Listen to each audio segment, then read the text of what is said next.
इस कॉन्फ्रेंस में प्रिंट और इलेक्ट्रॉनिक मीडिया के सभी जो पत्रकार बंधु हैं, आप सभी लोगों का स्वागत है। हम लोगों ने जो घटना हुई थी 13 तारीख को भारतीय जनता पार्टी के सेशन के दौरान, उस संबंध में हमने एक जांच रिपोर्ट मांगा था अपर जिला दंडाधिकारी विधि व्यवस्था और एसपी सेंट्रल से। तो वो जांच रिपोर्ट हम लोगों को प्रारंभिक आ गई है और पूरा जो घटनाक्रम है उसके बारे में संक्षेप में हम लोग चर्चा करना चाह रहे हैं। और बहुत लोग आप लोगों में से इंडिविजुअल फोन करके कुछ प्रश्न पूछ रहे थे, इसलिए हम लोगों ने सोचा कि इसको आपके साथ बैठक करके हम लोग बैठ करके डिस्कस कर लें। कोई मन में प्रश्न है तो उसको भी हम लोग स्पष्ट कर दें। तो जो घटनाक्रम है उसमें यह है कि 13 तारीख को गांधी मैदान में सभा करने के लिए अनुमति दी गई थी भारतीय जनता पार्टी के द्वारा। और उसके बाद पोस्टर बैनर इत्यादि के माध्यम से हम लोगों ने देखा था कि विधानसभा मार्च की भी तैयारी की गई है। और एक आवेदन भी हम लोगों ने दिया था मंडल अधिकारी के यहाँ विधानसभा मार्च किया जाएगा, उसकी अनुमति उस पर कोई लिखित रूप में नहीं दी गई थी। और गांधी मैदान में जो सभा हुई उसकी अनुमति प्रॉपर थी, उसकी बुकिंग थी गांधी मैदान की। और उसके बाद वहाँ से जब मार्च निकला है, लोग निकले हैं साथ में, तो हम लोग कोशिश किए हैं कि एक बार उनको समझा बुझा करके जेपी गोलंबर है वहाँ पर रोका जाए। फिर वहाँ पर नहीं रुके हैं, फिर डाक बंगला चौराहे पर पूरा नाकेबंदी प्रशासन के द्वारा की गई, जो दंडाधिकारी और पुलिस पदाधिकारी वहाँ पर थे। तो ये एक परंपरा रही है कि हम लोग डाक बंगला चौराहा से आगे कोई भी जुलूस या प्रदर्शन नहीं जाने देते हैं।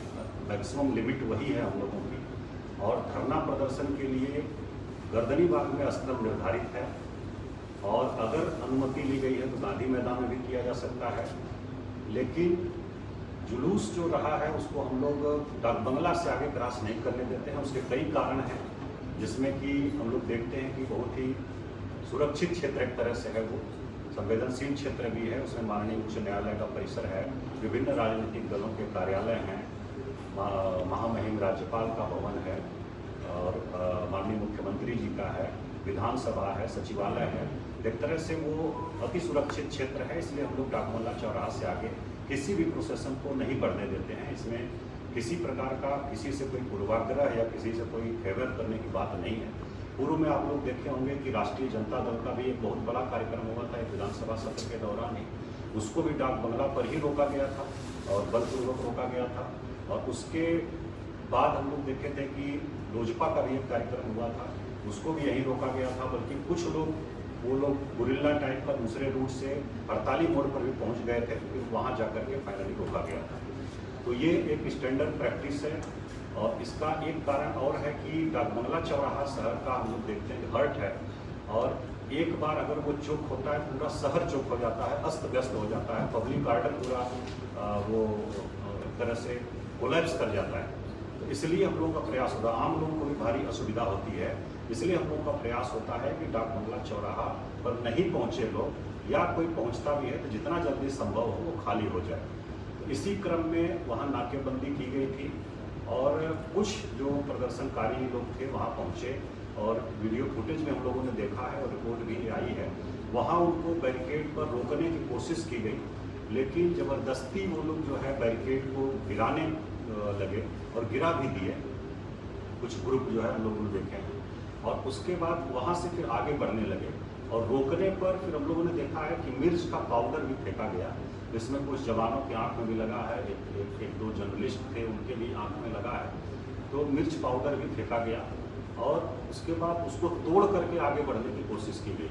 तो वहाँ से अगर एक बार वो फेल करता हम लोगों का सिस्टम या नाकेबंदी, तो फिर उसके बाद कहीं रोकना बहुत मुश्किल होता। उसके बाद विधानसभा भी चूँकि सत्र में है और काफ़ी भीड़ वहाँ तक अगर पहुँच जाती, एक प्रकार से प्रशासन की विफलता होती। हम लोग ये रिस्क नहीं ले सकते थे, इसलिए वहाँ रोका गया। और उसके बाद पहले वाटर कैनन चलाया गया, पानी की बौछार उससे पीछे किया गया, और उसके बाद आंसू गैस के गोले भी छोड़े गए। फिर भी नहीं मानने पर वो बैरिकेड गिरा करके और आगे जाने का प्रयास किया गया, उसमें फिर हल्का बल प्रयोग हुआ। और उसके बाद कुछ लोग दोनों तरफ से घायल हुए हैं, पुलिस की तरफ से भी कुछ लोग घायल था, एक व्यक्ति की मृत्यु की।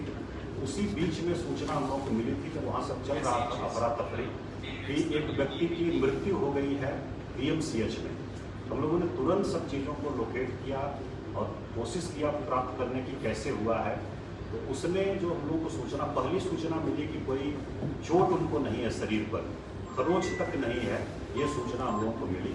तो ये हम लोगों को लगा कि लाठीचार्ज में घायल नहीं हुए होंगे, अन्यथा कहीं न कहीं चोट जरूर रहती। ये एक हम लोगों को सूचना मिली थी। दूसरा फिर इनक्वेस्ट उनका कराया गया। इनक्वेस्ट में भी आया कि कहीं से कोई खरोच नहीं है, कपड़ा भी उनका इंटैक्ट है और बाकी सब चीज़ें ठीक है।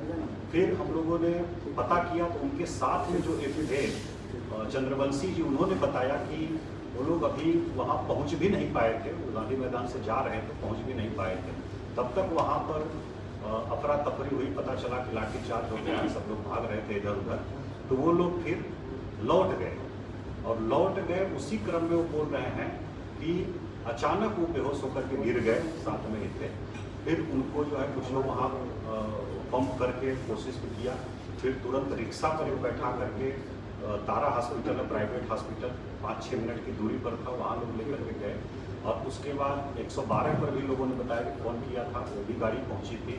फिर वहाँ से हॉस्पिटल ने 5-7 मिनट के अंदर ही उनको एम्बुलेंस में करके रेफर कर दिया और भेज दिया PMCH में। PMCH में उनकी दुखद मृत्यु हो गई। तो मृत्यु किसी भी कारण से हो, किसी की भी हो, तो बहुत दुखद है। हम लोगों की पूरी संवेदना जो है परिवार के साथ है, लेकिन इसका वैज्ञानिक तरीके से, निष्पक्ष तरीके से, बिना किसी पूर्वाग्रह के हम लोग जांच कर रहे हैं। अभी तक जो जांच में आया है उसमें है CCTV फुटेज हम लोगों को मिले हैं। उसमें कल हम लोगों ने बताया था आप लोगों को कि 1:22 पर वो छज्जू बाग की तरफ जाते हुए दिख रहे हैं और फिर 1:32 पर वो रिक्शा से हॉस्पिटल पहुंच रहे हैं, बिल्कुल बेहोश अवस्था में, अचेत अवस्था में।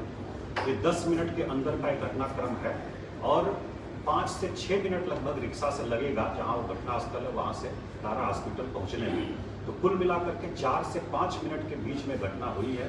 तो JP गोलंबर से छज्जू बाग की तरफ 4 से 5 मिनट जाने के बाद और वहीं कहीं बीच में घटना हुई है और वहाँ पर कोई बल की प्रतिनियुक्ति नहीं थी, किसी प्रकार का अफरा तफरी नहीं थी। तो ये बहुत स्पष्ट है कि लाठीचार्ज से नहीं हुआ है। ये हम लोग जो CCTV और उनका लोकेशन जो देख करके इसमें आश्वस्त हैं और उनके बॉडी पर कोई निशान नहीं है किसी चोट का बाहरी। तो ये हम लोग आश्वस्त हैं कि लाठीचार्ज से नहीं हुआ है। लाठीचार्ज वाले स्थल पर वो पहुंचे ही नहीं थे अभी तक की जो हम लोगों की जांच है और जो CCTV फुटेज वगैरह हम लोगों को उपलब्ध है। एक और CCTV फुटेज आज मिला है हम लोगों को जो 1:19 पर वो JP गोलंबर पर दिख रहे हैं और कल हम लोगों ने जो प्राइवेट वो निकाला था उसमें वो 1:22 पर दिखे थे और आगे थोड़ा बढ़ के छज्जू बाग में आज 1:19 पर वो JP गोलंबर के पास दिख रहे हैं। जो लाठीचार्ज की घटना हुई थी वो डाक बंगला चौराहा पर 12:55 के आसपास हुई थी और 2-4-5 मिनट तक अफरा तफरी रही। तो मोटा मोटी 1 बजे के आसपास डाक बंगला वाला जो पूरा घटनाक्रम है वो है और हम लोगों को ये पूरी स्वस्थ स्थिति में आराम से बात करते हुए चलते हुए दिख रहे हैं और छज्जू बाग की तरफ जा रहे हैं। 1:19 से और 1:22 पर भी दिख रहे हैं और उसके बाद फिर 1:32 पर हॉस्पिटल में दिख रहे हैं, रिक्शे पर लोग लिए हुए उनको पहुंच रहे हैं। तो ये पूरा घटनाक्रम है। शरीर पर कहीं चोट का निशान नहीं है, इसलिए हम लोग ये आश्वस्त हैं कि लाठीचार्ज से ऐसा नहीं हुआ है। कारण कुछ दूसरा है जो भी है, चाहे हार्ट अटैक का हो या अन्य कोई कारण हो, कोलैप्स हो गए हैं जैसा बता रहे हैं, इस कारण से हुए हैं। ये पोस्टमार्टम रिपोर्ट आने के बाद ही स्पष्ट होगा। पोस्टमार्टम रिपोर्ट के लिए हम लोगों ने संपर्क किया था PMCH में, लेकिन अभी उन लोगों ने ओपिनियन रिजर्व किया है अपना और उनका ये कहना है कि हम लोग फर्दर उसको इन्वेस्टिगेट कर रहे हैं और जांच के लिए हम लोगों ने दिया है, हार्ट का एक जांच होती है उसके लिए उन्होंने दिया है पैथोलॉजी में और 3 से 4 दिन लगता है उसमें रिपोर्ट आने में। तो उनका कहना है PMCH के जो मेडिकल बोर्ड है उसका कहना है कि वो रिपोर्ट आने के बाद ही हम लोग कोई ओपिनियन इस पर दे सकते हैं। तो अभी तक की यही स्थिति है। पोस्टमार्टम रिपोर्ट में अगर कुछ फाइंडिंग भी है तो उस पर हम लोग कमेंट अभी नहीं कर सकते हैं कुछ, क्योंकि वो एक्सपर्ट का डोमेन है और डॉक्टर एक्सपर्ट जो है वही उस पर कमेंट कर सकते हैं। आराम से बात करते हुए चलते हुए दिख रहे हैं और छज्जू बाग की तरफ जा रहे हैं। 1:19 से और 1:22 पर भी दिख रहे हैं और उसके बाद फिर 1:32 पर हॉस्पिटल में दिख रहे हैं, रिक्शे पर लोग लिए हुए उनको पहुंच रहे हैं। तो ये पूरा घटनाक्रम है। शरीर पर कहीं चोट का निशान नहीं है, इसलिए हम लोग ये आश्वस्त हैं कि लाठीचार्ज से ऐसा नहीं हुआ है। कारण कुछ दूसरा है जो भी है, चाहे हार्ट अटैक का हो या अन्य कोई कारण हो, कोलैप्स हो गए हैं जैसा बता रहे हैं, इस कारण से हुए हैं। ये पोस्टमार्टम रिपोर्ट आने के बाद ही स्पष्ट होगा। पोस्टमार्टम रिपोर्ट के लिए हम लोगों ने संपर्क किया था DMCH में, लेकिन अभी उन लोगों ने ओपिनियन रिजर्व किया है अपना और उनका ये कहना है कि हम लोग फर्दर उसको इन्वेस्टिगेट कर रहे हैं और जांच के लिए हम लोगों ने दिया है। हार्ट का एक जांच होती है, उसके लिए उन्होंने दिया है पैथोलॉजी में और 3 से 4 दिन लगता है उसमें रिपोर्ट आने में। तो उनका कहना है, DMCH के जो मेडिकल बोर्ड है उसका कहना है कि वो रिपोर्ट आने के बाद ही हम लोग कोई ओपिनियन इस पर दे सकते हैं। तो अभी तक की यही स्थिति है। पोस्टमार्टम रिपोर्ट में अगर कुछ फाइंडिंग भी है तो उस पर हम लोग कमेंट अभी नहीं कर सकते हैं कुछ, क्योंकि वो एक्सपर्ट का डोमेन है और डॉक्टर एक्सपर्ट जो है वही उस पर कमेंट कर सकते हैं। और पूरी तरह से पारदर्शिता इसमें अपनाई गई। सबसे पहले तो हमने ये आदेश दिया कि पोस्टमार्टम जो होगा वो मेडिकल बोर्ड के माध्यम से होगा, मेडिकल बोर्ड करेगा। दूसरा हमने कहा कि उसकी वीडियोग्राफी प्रॉपर कराई जाएगी और उसकी अन्य प्रकार की कोई फर्दर जांच है तो उसको भी वो लोग कराएं। ये हम लोग शुरू से ही सुनिश्चित किए और इसको हम लोगों ने करवाया है। जो इन्क्वेस्ट हुआ है वो भी मजिस्ट्रेट के द्वारा किया गया है, मजिस्ट्रेट और पुलिस पदाधिकारी लोगों की उपस्थिति में, और उसकी वीडियोग्राफी पूरी कराई गई है। कहीं भी कोई बाहरी चोट का निशान नहीं है। तो हम लोगों के स्तर पर अभी तक ये इतनी जानकारी उपलब्ध है और इसमें उनकी मृत्यु लाठीचार्ज से नहीं हुई है, ये बहुत ही स्पष्ट है। बाकी कारण पोस्टमार्टम रिपोर्ट का जो ओपिनियन है वो आ जाएगा, हम लोग आपको बताएंगे और CCTV के माध्यम से और भी हम लोग जांच कर रहे हैं और फर्दर जैसे जैसे हम लोगों को जानकारी मिलेगी आप लोगों को बताएंगे। अगर किसी प्रकार का आप लोगों के मन में प्रश्न है तो हम लोग स्वागत है उसका, आप बताइए, उसका जवाब हम लोग देंगे। Thank you. के साथ में जो व्यक्ति थे चंद्रवंशी जी, उनका जो बयान आया था वो CCTV से मैच भी कर रहा है। उन्होंने जो बताया कि हम लोग इधर गए, ऐसे गए और ऐसे हो गया, उसी आधार पर हम लोगों ने उस रूट का CCTV निकाला और उसमें हमको मिला कि वो जो हमने बताया उस टाइम पर उस एरिया में, छज्जू बाग एरिया में थे और डाक बंगला एरिया में नहीं थे। सर वहाँ से ले कौन गया था जहाँ पे तबीयत हुई छज्जू बाग में, वहाँ से तारा हॉस्पिटल तक ले कौन गया था? वही थे सर। तो रिक्शे पे जो बैठे हैं ना वो चंद्रवंशी जो आप देख रहे हैं, काले पैंट में और सफेद शर्ट में और बैग लिए हुए पहला, वही तो उनके साथ बस एक मत हुए थे। रिक्शे पे एक आदमी थे, एक और उनके साथ थे। एक आपने देखा होगा एक आदमी का स्टेटमेंट आया जो ऑरेंज कलर के कुर्ते में, वो भी उनके साथ। 3 लोग हैं। 2 चीजें हैं, एक तो उनका टाइम और लोकेशन जो मिल रहा है उस एरिया में नहीं है, छज्जू बाग एरिया में मिल रहा है। दूसरा कोई चोट का निशान नहीं है शरीर पर। ये 2 चीजें महत्वपूर्ण है। तीसरा पोस्टमार्टम रिपोर्ट जैसा आएगा, जो ओपिनियन आएगा तो हम लोग कंक्लूड कर पाएंगे।